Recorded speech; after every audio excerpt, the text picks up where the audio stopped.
How are you? Hey, good man. How are you? Where are you? I'm in Brooklyn, so cold, Brooklyn. you know. Yeah, I'm north of you in Kingston. There you go. And Also it's cold, probably. also cold. Yeah, yeah. Yeah. Better than yesterday, though. Yeah, no, it's that weird like one day it'll be frigid, one day it'll be like, oh, maybe I can switch check. No, no, back to the other one. It's Yeah, yeah. 20 usually minutes ago. exactly. The dog walks are less fun than they were a couple weeks ago, but you Yeah, know, such is yeah. life. I congratulations on this performance. You.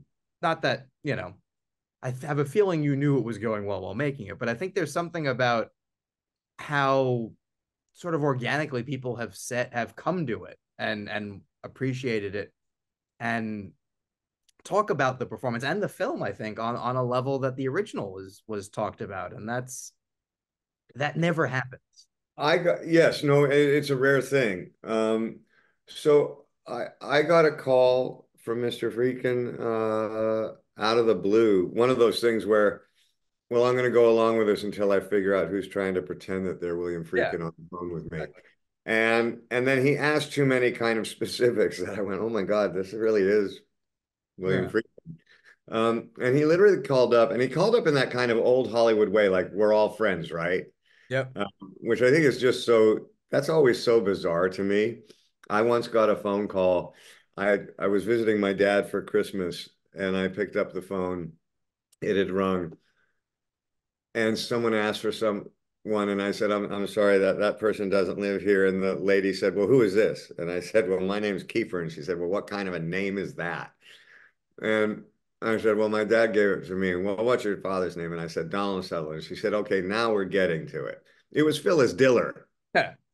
you know, and and and there was just this kind of fantastic, at least I didn't grow up in Los Angeles, so I don't know, but I had this fantasy that like the community was a real community and everybody Right. knew everybody and they kind of whether they did or they didn't, they had enough mutual friends that they just kind of talked like everybody knew each other. So he calls me up and talks to me as like there is no introduction. It's like, hey man, how are you doing? I've got this idea.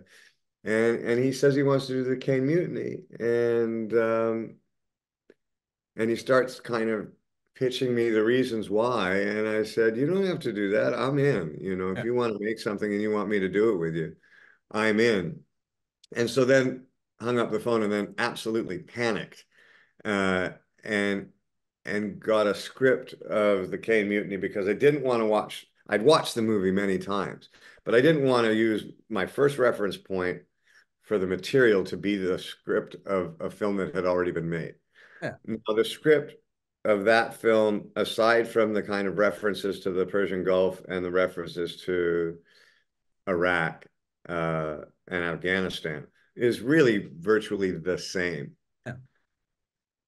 And so I spent kind of the better part of an evening kind of going over that and making sure that I would have something to offer because I think Bogart's performance was so kind of fantastically controlled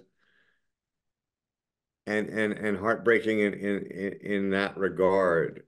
But what I wanted to do with it, I actually realized was going to be considerably different than what he had done with it. And that in my mind, I had broken the part down into really two parts. And obviously, first act and second act. The first act, the first testimony, is really his conflict is with the U.S. Navy and the fact that these people they have not been supportive of the fact that he was dealing with a mutinous crew and the circumstances that he had to deal with. And that's his first testimony.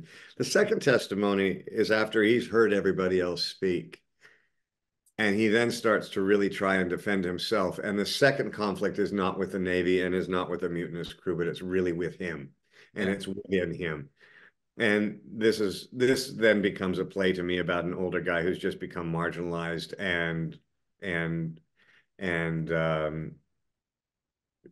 less important, not only in his work but in society. And it is just and is really fighting with the person who he wants to be and realizing that the person who he really is, those are two very different people. And I think that's a reckoning that we all have on some level. I don't think anyone gets out of this life going, wow, I'm great and I was great and I'm going to be great to the end. Yep. Yeah. Worked It out doesn't great. No happen. notes. Not No. if you're being really honest with yourself. And unfortunately, he's being forced to be honest with himself in front of people that he really respects, Yeah. No, in that front of makes a group of people that he really wanted to belong. yeah. And it's heartbreaking. Yeah. And so to me, the whole second act is the testimony of a man realizing he's getting old Yeah. and that he doesn't matter anymore. Which And that is something that I think is so hugely relatable that the court martial doesn't even matter anymore. This is something that I think that any person kind of heading towards that in their life is going to go, well, I know how that feels, you know. And I certainly am one of those people. And so I have great empathy for that character, and I have great sympathy yeah. for that character too. And then secretly inside, I'm praying that I'm not that guy, right? Yeah. And I think look to my friends and family just for confirmation. I'm not like that though, am I? Right? And but the second you start saying that a little bit, you kind of, I guess, must be. So it's something that I actually felt very personal about, um, kind of after really kind of digging into the text, and I feel very, very sad for Commander Quig. I think that so much of what you just said is true. Even down to the way people talk on the phone. I get calls randomly from I'm friendly with Bruce Dern at this point. So like twice a Oh, year I'll wow. and he launches into sports or whatever is up. It's not a there's no hello. It's here's what we're doing. We're in it. Yeah, And yeah, and yeah. that is of a certain time. And I think you're right about the character. I think you watch the second testimony, and so much of it is watching his own reckoning with himself, and the emotion of I'm doing a thing now. It's somewhat of his self-preservation, but also Mm, I'm telling you how I feel. This is how I honestly feel. And I talk a big game. Like when he says something about, well, I don't want people to know, but I'm kind of a softie. The exact line different, but you yeah, feel the actual truth of like to him, he's like, but I am the kind, like I'm the pushover. Like you guys yeah, don't know the hard guys. I had the hard guys. yeah, yeah. No, absolutely. And and you know, there's moments that are designed to kind of make you feel bad for him when he's actually being told what the other officers called him. Yeah. Um, I kind of wanted to play it that he lightly knew that they did. He didn't know everybody else knew that they did. Yeah. That kind of stuff is inherently heartbreaking when someone hears what other people are saying behind their back and da, da, da. There's just no one wants that, and everybody can empathize with that because they've had that happen to them in some iteration in grade school. Sure. Um, the other stuff when he starts to kind of stammer and he can't get the words out because he's not computing fast enough to get out of Yeah. actually looking at himself. That's the heartbreaking stuff. And then then the character starts to get kind of more aggressive and louder and louder and louder and louder till he just said too much too fast Yeah. and it's over. And then it just, it's like that fantastic build of any piece of music and then boom, and then it's just dum, and then that's the last note and that's it. Uh, that was kind of something that I really appreciated about the opportunity with the character is that walk out is just very quiet and very alone. And so it hit its crescendo on the stand. I only got to do really one take for the whole second performance. It was like 40 minutes long. Um, and then because I could do the whole take in one go, Mr. Freakin let me do a second one because I pleaded. Um, but from what I understand, he only used the first one. And so I prepared for it like a play. And then I'm so grateful to Jason and to Monica that they kind of were prepared enough to let me do it like a play. Um, and it's kind of so fitting for my character because I don't move. So it was very easy to set up like two dolly tracks Yeah. uh, and then 5 other cameras and 2 really long lens cameras from the back of the room, and then some other stuff up front. And how he managed to stack those cameras without one getting in the way of the other Yeah. was pretty extraordinary. That was one feat where I went, okay, this guy knows exactly what he's doing. Yeah. Um, but what I found so unique, that moment when I went to ask for the second take, he was already editing the first take with his editor at the monitor. And I was like, that's just badass. I mean, I don't care how old you are. The fact that his experience goes back to arguably 3 of my favorite films of all time. And if I were going to put in a top 10, and that would be The French Connection, The Exorcist, and To Live and Die in LA. Oh, yeah. Um, you know, that I would expect, how do I liken this, right? You go watch the Beatles and you watch that movie Get Back and you're like, yeah, they're the Beatles and this and that. And, you know, and then you watch them sitting around kind of running ideas by and you're like, oh, I didn't realize that John Lennon was that good a guitar player. Oh, I didn't realize that Paul McCartney was actually that melodic and his ability to put the pieces together. And, you know, and then you're like, when I was growing up, the Beatles were already icons. Sure. So it was very nice to watch them deconstructed and go, oh, holy shit, that's Yeah. what, Yeah. right? And that's the experience that I had with Freakin'. Oh yeah, you watch it and you can tell, I think. And I think it's the experience that also as you get older, we're all doing it unfortunately. You have the things that you grew up looking at and you just sort of accept as amazing, right? Just oh, that's beyond. And Yeah, as you sort of see how the sausage is made, it either becomes, well, now I know and it's less special, or it becomes even more so. And I think with the right filmmaker also, because you've done a movie or two in your time. You've been on in a courtroom setting or two in your time. So like you can set there. I think with the wrong version, you can go, well, let me tell you a thing or two. And I think in a way you become Queeg. And I think because you're watching and kind of in awe, it lends to the humility of the performance. And I think it really does lend to it. I love Springsteen. I can't play guitar. I can't sing. It's beyond. But I think if you watched him, explain how he came up with the idea, and he's like, "Oh, I don't know." And I tried this. You're like, "Well, you're being very like genial about it, but you're just being a genius every 10 seconds." And I'm yeah. drooling. So like I'm a buffoon by comparison. So I think Well, it no, he found his thing, you know. exactly.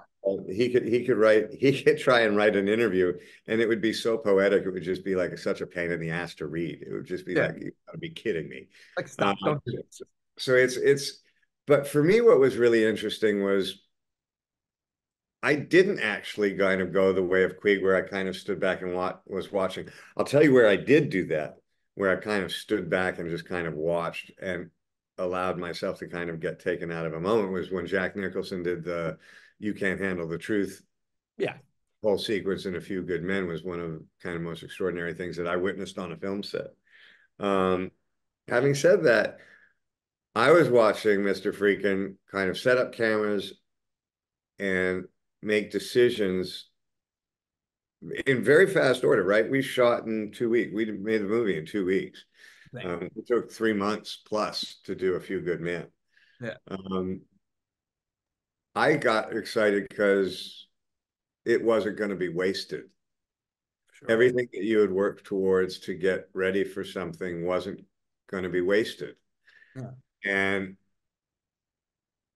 it's not that I've had a lot of experience with where that's happened, but I haven't had a lot of experiences where I knew out of the gate that it was going to be used to its absolute maximum peak.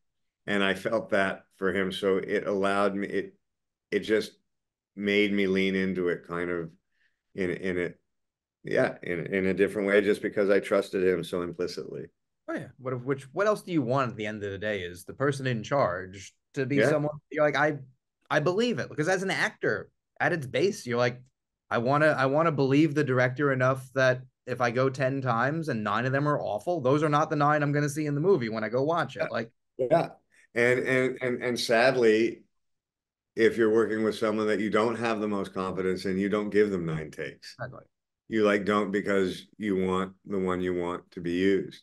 Yeah. Um, and that's an unfortunate kind of that is a real deterioration in our business, and that's been happening over the 40 years that I've been in it.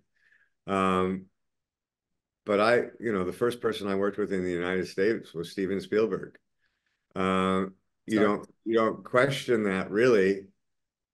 You just kind of you're in, right? I'm in for a penny or a pound, right? And whether he makes the right decision or not, it's certainly not going to be challenged by me on that set. Oh. That will be challenged somewhere in the media or down the line. I had that experience with Rob Reiner and Stand By Me, and I had that experience in a massive way with Joel Schumacher, not as much on Lost Boys, but Flatliners, I just thought he'd lost the plot. Hmm. And I begged him to let me go. And that this is I Yeah. thought we were going to do a medical version of Paper Chase. I didn't think we were going to make this kind of very abstract, kind of Yeah. new age, Yeah. You, whatever yeah, you look about around and you go, wait, hang on, hang on. death. No, I'm running down the hallway and I pass a Statue of Liberty's head, and then I get to this medical procedure room and it's lit like a fucking stage for Billy Idol. I'm like, what the, And he walks outside and he knows I'm having a small nervous breakdown and I'm only 22 or 21. And and he very calmly says, "You're gonna have to trust me. Yeah. And if you don't think that I understand every morning that I wake up, that I've got your whole future, your career in my hands, you're wrong. I do. And I think about it all the time." And he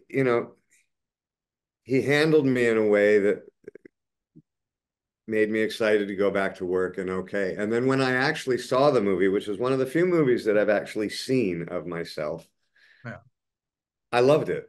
And I loved what he did with it. And I was so glad that he talked me off the ledge in that parking lot. And and so and William Friedkin's one of those guys too, where it's just he commanded it. It wasn't as complicated because again, there was no big metal box with 50 rubber gloves sticking out of it for no apparent reason. Um, but it was just kind of implicit in that first conversation that he had a real vision of what he wanted to do with this and that I was going to go with it. And you're right. At the end of the day, an actor can't ask for more than that. Yeah, and it shows in the work. And I think even someone going back as we wrap, just you could watch your scene in A Few Good Men on the witness stand and go, well, this is Queeg at the beginning, full Yeah. confidence. Oh, And I hadn't even thought about that. That's very funny. like full confidence in the military. I'm right. The military is right. Everything's going to be great for me, and this is whatever. I'm above this, and you That's can actually I'm going to think about that for a while tonight. That's because very good. That's well put together, actually. it's that's youth. That's when I'm young, I'm dumb and I'm right. And Yeah, eventually you're old enough that you're like, oh, I was wrong about a lot of shit, but like hopefully no one realizes or they're dead by now. So, yeah, I think yeah. the as we wrap up, the true thing that I think you take from the role, besides it being so different and standing apart from the original, is that you leave really feeling, I think more so than even in the last film, in the original, that when Jason kind of has I murdered this guy for what? You feel that because you go, well, he didn't deserve that at the end of the day. Like, it's not a perfect guy, but like I feel for Queeg in a way I never thought I would. Right, right. And I think for me, it was because I started kind of trying to process what people, this is much more about what happens to someone as they get older than it is about court martial. This is about just being irrelevant and marginalized after giving your whole life for something that you think matters and realizing that it doesn't matter and you don't matter anymore. And I think all of us feel that on some level and some kind of more than others. Yeah. So, It's true, and I think at the end of the day, the work is so good that I think it's just worth it's worth remembering beyond anything else. So you should be oh, thank you you, man, very proud about much. that.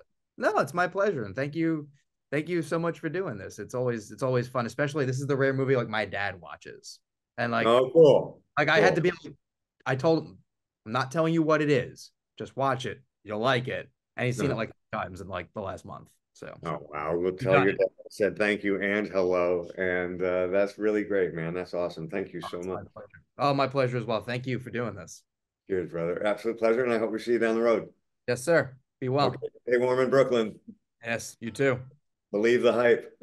We'll try.